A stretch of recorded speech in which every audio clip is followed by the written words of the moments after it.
جی علی بھائی، next question ہے۔ السلام علیکم علی بھائی، کیا گھر میں علم لگانا جائز ہے؟ اور اگر علم میں صرف سلام یا حسین لکھا ہوا ہو اور عقیدہ بھی وہ والا نہیں ہو تو جائز ہے؟ کائنڈلی آنسر می۔ لگا لو یار، کوئی مسئلہ نہیں ہے۔ وہ ماصلت وہ والی نہیں ہونی چاہیے، پنجے شنجے نہ لگائیں۔ ٹھیک ہے، آپ نے جہاں پاکستان کا جھنڈا لگایا ہوا ہے یہ بھی لگا لیں یار، کوئی مسئلہ نہیں ہے۔ ٹھیک ہے، البتہ وہ جو علم یہ لگائے جاتے ہیں پنجوں والے، جو ایک خاص سمبل بن چکے ہوئے ہیں اور اس کے ساتھ کیا کیا عقیدے وابستہ ہوئے ہیں، وہ تو سب بدعت ہے۔ ٹھیک ہے، تو سلام یا حسین نہ صرف لکھیں، میری مانے تو آپ اس پہ سلام یا رسول بھی لکھیں، سلام یا علی بھی لکھیں، حسن بھی لکھیں، فاطمہ بھی لکھیں، ساروں کے نام لکھیں نا۔ جی نیکسٹ۔ یہ میرے ہاتھ میں کتاب ہے مفردات القرآن، امام راغب اصفہانی رحمۃ اللہ علیہ کی۔ اس کے صفحہ نمبر 719 کے اوپر وہ لکھتے ہیں العلم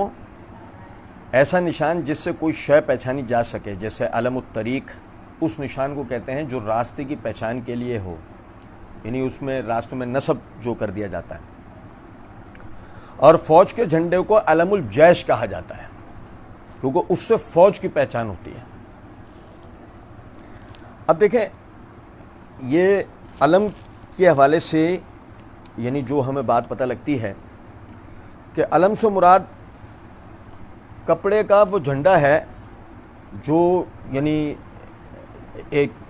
جنگ کے دوران میں قوم کی پہچان کراتا ہے کہ بھئی یہ قوم ہے۔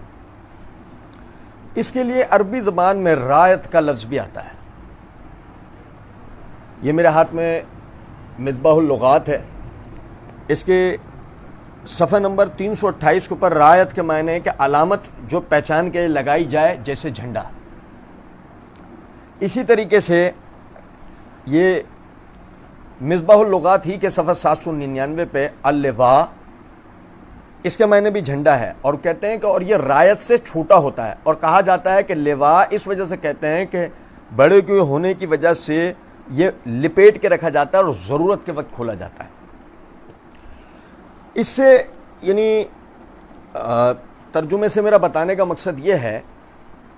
کہ آپ اس کے لیے لفظ علم استعمال کریں، لفظ رایت استعمال کریں، یا لواء کا لفظ استعمال کریں، کوئی بھی لفظ اس کے لیے آپ استعمال کریں، اس سے مراد جو ہے وہ قوم کی علامت یا جنگ کے دوران میں یعنی فوج کی پہچان، اس کے لیے یہ کپڑے کا ایک ٹکڑا یہ استعمال ہوتا ہے جسے جھنڈا ہم اپنی اردو میں کہتے ہیں۔ اب دیکھیں، یہ صحیح بخاری کے اندر حدیث ہے، کتاب فضائل اصحاب النبی میں سیدنا علی بن ابی طالب رضی اللہ عنہ کی فضیلت کے بیان میں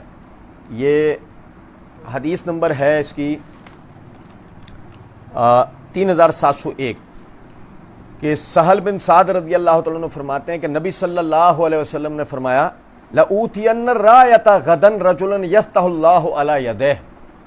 کہ کل میں جنگ کا جو جھنڈا ہے اس شخص کے ہاتھ میں دوں گا جس کے ہاتھ میں اللہ رب العزت نے خیبر کی اس آخری قلعے کی فتح یابی رکھی ہے، اور اگلے دن علی بن ابی طالب رضی اللہ تعالیٰ عنہ کو وہ جھنڈا عطا کیا گیا۔ اب دیکھیں، اس سے پتہ لگا کہ رسول اللہ صلی اللہ علیہ وسلم کے زمانے میں بھی یہ یعنی بطور ایک جنگ کی علامت کے طور پر یہ استعمال ہوتا تھا۔ اسی طریقے سے یہ صحیح بخاری ہی کے اندر کتاب الفتن میں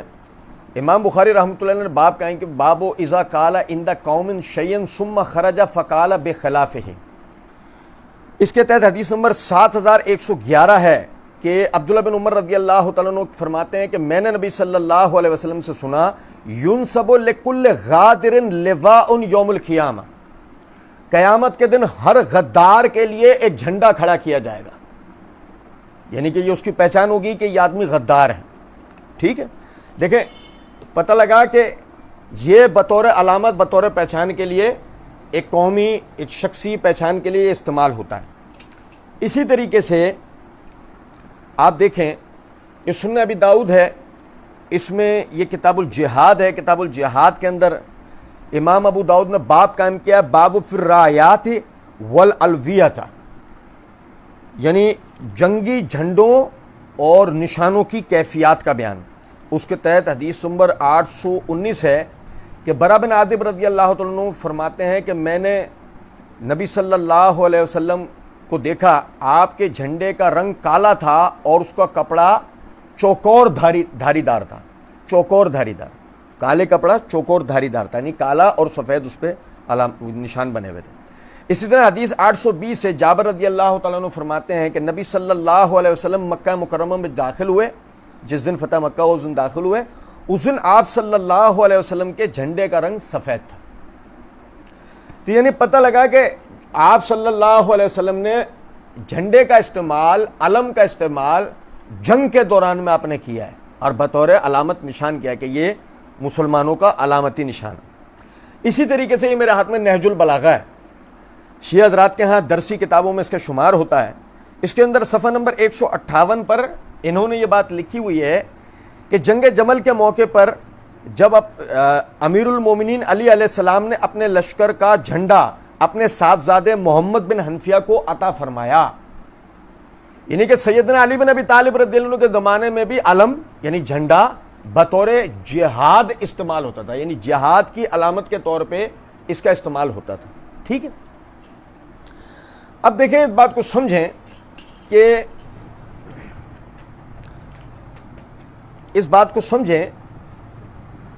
کہ اس کو کبھی بھی برکت کی نیت سے یا بطور فرقے کی نیت سے، بطور کسی فرقے یا جماعت کے علامتی نشان کی صورت میں نبی صلی اللہ علیہ وسلم، اہل بیت، صحابہ، تابعین، تبع تابعین یا اہل اسلام میں سے کبھی کسی نے بھی اس کو برکت کی نیت سے یا ایک فرقہ وارانہ علامت کی صورت میں اس کو کبھی بھی اپنے جھنڈوں، اپنے گھروں، اپنی دکانوں، اپنی سواریوں یا کسی بھی چیز کے اوپر نہیں لگایا۔ آپ اس بات کو سمجھیں کہ شیعہ حضرات جو اس کو اپنے گھروں پہ لگاتے ہیں، یہ شیعہ حضرات کی دیکھا دے کہ ہمارے بعض بریلوی بھائی بھی اس کو اپنے گھروں کے اوپر یا اپنی دکانوں کے اوپر لگاتے ہیں، تو اگر جب ہم ان سے پوچھتے ہیں کہ بھائی یہ عمل آپ کیوں کرتے ہیں، تو وہ جواب کے اندر یہ کہتے ہیں دو باتیں۔ پہلا طبقہ یہ کہتا ہے، ایک طبقہ یہ کہتا ہے ہم اسے برکت کی نیت سے لگاتے ہیں کہ اس کو لگانے سے کوئی آصیب نہیں ہوتا، برکت ہوتی ہے فلاں، ایک طبقہ یہ کہتا ہے۔ دوسرا طبقہ یہ کہتا ہے ہم بطور حسینی اس کو لگاتے ہیں کہ یہ ایک مومن حسینی کا گھر ہے اور یہ وہ سب اس طرح، اس سے جو ہے یہ ثابت ہوتا ہے کہ یہ عزادار کا گھر ہے۔ ٹھیک ہے میرے بھائی، آپ سمجھیں، یعنی ایک کا مطلب ہے ثواب، اجر اور یہ نیتیں، دوسرے کا جو ہے وہ فرقہ وارانہ نیت ہے۔ یہ میرے ہاتھ میں التعریفات ہے علامہ جرجانی کی، اس کے یہ صفحہ نمبر 47 کے اوپر کہتے ہیں البدعۃ ہی الامر المحدث الذی لم یکن علیہ الصحابہ والتابعون ولم یکن مما اقتضاہ الدلیل الشرعی۔ بدعت اس کام کو کہتے ہیں کہ جو ایجاد کیا گیا ہو جبکہ نہ تو صحابہ اس پہ عمل کرتے ہوئے آئے نہ تابعین، اور اس کے لیے کوئی شرعی دلیل ثابت نہ ہو۔ ٹھیک ہے، جیسے بدعت کے لیے جیسے علم کو یعنی جھنڈے کو برکت کی نیت سے یا جو ہے وہ ایک فرقہ وارانہ علامت کی نیت سے لگانا، اس کے لیے نہ صحابہ نے عمل کیا، نہ تابعین نے، نہ تبع تابعین نے۔ اسی طریقے سے یہ آپ دیکھیں امام شاطبی رحمۃ اللہ علیہ کی یہ الاعتصام ہے، اس کے صفحہ نمبر 23 کے اوپر کہتے ہیں ابتدا فلان بدعت یعنی ابتداء طریقۃ لم یسبقہ الیہا سابق، کہ یہ لفظ ابتدا سے بدعت یہ نکلا ہے جس کے معنی ایک ایسے طریقے کی ابتدا کرنا کہ جس کی سابق کے اندر پیچھے مثال نہ ہو۔ پھر آگے چند عبارتوں کے بعد لکھتے ہیں فمن ھذا المعنی سمع العمل الذی لا دلیل علیہ فی الشرع بدعت، تو یعنی کہ ان معنوں میں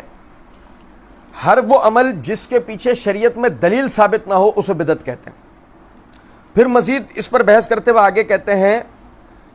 پس بدعت کی قسم یہ ہے کہ عبارت عن طریقۃ فی الدین مخترعہ تزاحیۃ الشریعۃ یقصد بالسلوک علیہا المبالغۃ فی التعبد للہ سبحانہ، کہ بدعت کہتے ہیں یعنی دین میں ایک ایسے طریقے کو نکالنا کہ جو دین کی اصل صورت سے یعنی ٹکراؤ کرتا ہو، جیسے کہ میں نے ابھی بتایا کہ اصل میں علم جھنڈا وہ کس مقصد کے لیے دین میں استعمال ہوتا تھا، ہم نے اس کے ساتھ کیا کر دیا۔ اچھا پھر وہ آگے کہتے ہیں کہ فلو کانت طریقۃ مخترعہ فی الدنیا علی الخصوص لم تسم بدعۃ، خاص طور پہ جو چیز دنیاوی اعتبار سے ایجاد کی جائے اس پر لفظ بدعت کا اطلاق نہیں ہوتا، کا احداث الصنائع جیسے کہ چیزوں کا بنانا، والبلدان شہروں کا بات کرنا، التی لا احد بہا فیما تقدم، یہ وہ ہیں کہ جن کی پیش سابق میں مثال نہیں تھی، لیکن چونکہ یہ دنیاوی باتیں ہیں ان کا یعنی شرعی بدعت کے عنوان سے کسی قسم کا کوئی تعلق نہیں ہے۔ اب دیکھیں کہ بدعت کے حوالے سے یہ میرے ہاتھ میں اصول کافی ہے، شیعہ حضرات کے ہاں بنیادی جو اصولیات کی کتاب ہیں، جو احادیث کی کتابیں ہیں، انہوں میں سے ایک ہیں۔ اس کے اندر یہ کتاب العقل میں باب و بدعت و رائے و قیاس کے تحت، یہ باب کے تحت حدیث نمبر 12 ہے۔ امام جعفر صادق رحمۃ اللہ علیہ وہ کہتے ہیں قال رسول اللہ صلی اللہ علیہ وسلم کل بدعت ضلالۃ و کل ضلالۃ فی النار، ہر بدعت گمراہی ہے اور ہر گمراہی جہنم کی آگ میں لے کر جائے گی۔ اسی طریقے سے اسی باب کے تحت حدیث نمبر 3 ہے کہ رسول اللہ صلی اللہ علیہ وسلم نے فرمایا جو کوئی صاحب بدعت کے پاس آیا اور اس کی بزرگی کا اقرار کیا تو اس نے اسلام کو تباہ کرنے کی کوشش کی۔ اب جو حضرات یہ علم وغیرہ کی چیزوں کو ترویج دیتے ہیں اور اس سے وہ کوئی اس طرح کی بات بتانا چاہتے ہیں کہ جی نہیں علم لگانا شرعی طور پہ صحیح ہے، اس میں کوئی حرج نہیں ہے، اس کے لگانے سے فائدہ ہے، برکتیں ہیں، منوسیتیں ختم ہوتی ہیں، بیماروں میں شفا ملتی ہے، یا کہے یہ عزاداری کی علامت ہے یا فلاں ہے یا یوں ہے، تو نبی صلی اللہ علیہ وسلم نے فرمایا کوئی شخص بھی ایسے صاحب بدعت کے پاس آیا اور اس کی بزرگی کا اقرار کیا، اس نے اسلام کو تباہ کرنے کی کوشش کی۔ پھر اگلی حدیث یہ ہے کہ نبی صلی اللہ علیہ وسلم نے فرمایا خدا نے صاحب بدعت کی توبہ قبول کرنے سے انکار فرمایا ہے۔ کسی نے پوچھا یا رسول اللہ صلی اللہ علیہ وسلم آپ نے ایسا کیوں فرمایا؟ تو نبی صلی اللہ علیہ وسلم نے فرمایا اس لیے کہ اس کے دل میں بدعت کی محبت راسخ ہو گئی، خدا جانتا ہے کہ وہ ترک بدعت نہیں کرے گا، یعنی کہ ایک آدمی کے دل میں بدعت کی محبت آ گئی، اب وہ بدعت کو تو دین سمجھ رہا ہے نا، وہ اس کو ترک نہیں کرے گا، یہی وجہ ہے کہ اگر وہ مر گیا تو وہ شخص نہیں ہے جو توبہ کر کے مرا ہے، ٹھیک ہے۔ اسی طریقے سے امام یہ سیدنا علی بن ابی طالب رضی اللہ تعالیٰ عنہ وہ فرماتے ہیں کہ جس نے شریعت میں کوئی نئی چیز ایجاد کی اس نے نبی صلی اللہ علیہ وسلم کے طریقے کو چھوڑ دیا۔ اب آپ دیکھیں کہ علم کو یعنی بطور جہاد ایک یعنی جہاد کے اندر بطور جھنڈا بطور علامت استعمال کرنا یہ رسول صلی اللہ علیہ وسلم کا طریقہ ہے۔ اب آج کے زمانے میں بھی جھنڈے کو علم کو بالکل استعمال کریں مگر جہاد کے میدانوں میں رسول اللہ صلی اللہ علیہ وسلم کی سنت پر عمل کرتے ہوئے، ٹھیک ہے۔ اسی طریقے سے آپ دیکھیں امام جعفر صادق اور امام محمد باقر دونوں حضرات رحمہم اللہ تعالی نے کہا ہر بدعت ضلالت ہے اور ہر ضلالت کا رستہ جہنم کی طرف۔